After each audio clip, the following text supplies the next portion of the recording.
অসমের বাজারে এখন কিছুটা স্বস্তির ছবি। কয়েক সপ্তাহ আগেও যে বাজারে সাধারণ মানুষের মাথায় হাত পড়েছিল, এখন সেই বাজারেই একের পর এক নিত্য প্রয়োজনীয় পণ্যের দাম কমতে শুরু করেছে। আর নতুন দাম খুঁজতে নিউজ লাইভ বাংলার ক্যামেরা চলে এলো গুয়াহাটির বাজারে বাজারে। কেরেট 1200 1400 আগতে 1500 1600 2000 কমিছে অলপ। বরবটি আগে ছিল 50 টাকা, এখন 30 টাকা প্রতি কেজি। কাঁকরোল আগে ছিল 160 টাকা, এখন 100 টাকা প্রতি কেজি। ছোট আলু আগে ছিল 60 টাকা, এখন 40 টাকা প্রতি কেজি। আমার হাতে আছে বেঙ্গলের পটল, যেই পটল এক সময় বাজারে বিক্রি হতো 120 টাকা প্রতি কিলো, কিন্তু গত 2-3 দিন ধরে এই পটল কিন্তু বাজারে পাওয়া যাচ্ছে 60 টাকা কিলো। শুধু শাকসবজি নয়, ধীরে ধীরে কমছে ফলের দামও। আপেল আগে ছিল 250 টাকা, এখন 200 টাকা। আম আগে ছিল 150 টাকা, এখন 100 টাকা প্রতি কেজি। তরমুজ আগে ছিল 80 টাকা, এখন 20 টাকা প্রতি কেজি। ব্যবসায়ীদের দাবি, আগে অসম-বঙ্গ সীমান্তে ট্রাক প্রবেশের সময় টিএমসির একাংশের গুন্ডা বাহিনীকে অবৈধভাবে টাকা দিতে হতো।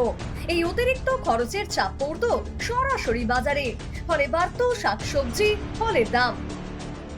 ভাতকেলা আগত বেচো পোৱা 50 টকা, এতিয়া বেচি আছোঁ 30 টকা 40 টকা। আকৌ পটলটোতো 60 টকা কিলো বেচি আছোঁ, আগত 200 টকালৈকে বেচিছোঁ কিলো, এতিয়া বহুত দাম কমিছে অলপ।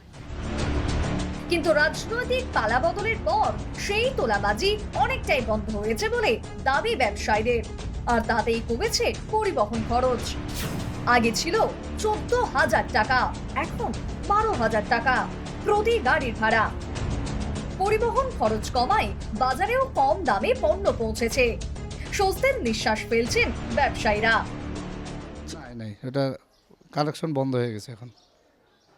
আগে অত্যাচারটা খুব ছিল, ছিল মোটামুটি ছিল, এখন আর আগের মতনই নেই।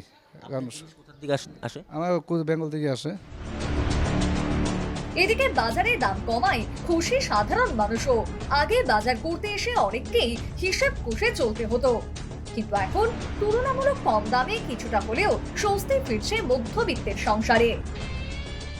আজি মই 12,000 টাকা দিছোঁ গাড়ী ভাড়া। আগতে কিমান দিব লাগে? 14,000 টাকা দিব লগা হৈছিল, 2,000 টাকা বৰ্তমান গাড়ী ভাড়া কমছে। তাৰমানে আপোনাৰ সেই গুণ্ডা টেক্সটোৰ কাৰণে গাড়ী ভাড়াটো কমি গৈছে। কমিছে বুলি ভাবিছোঁ, যোৱাবাৰ 100 টকাকৈ লৈ গৈছিলোঁ, এইবাৰ কমিছে আৰু আগতকৈ অকণ। তেনেকুৱা 2-3 মান হৈছে। কিমানত ল'লে আপুনি? এইটো আপোনাৰ আগতে 40 টকা পোৱা আছিলে, এতিয়া 25 টকা পোৱা হৈছে। ব্যবসায়ীদের একাংশের দাবি, দীর্ঘদিন ধরে সীমান্ত এলাকায় চলা টিএমসির গুন্ডা বাহিনীর তোলাবাজির প্রভাব পড়েছিল অসম ও উত্তর পূর্বের বাজারে। গুয়াহাটি থেকে ক্যামেরায় কানো টাইটের সঙ্গে তন্ময়দের রিপোর্ট, নিউজ লাইভ বাংলা।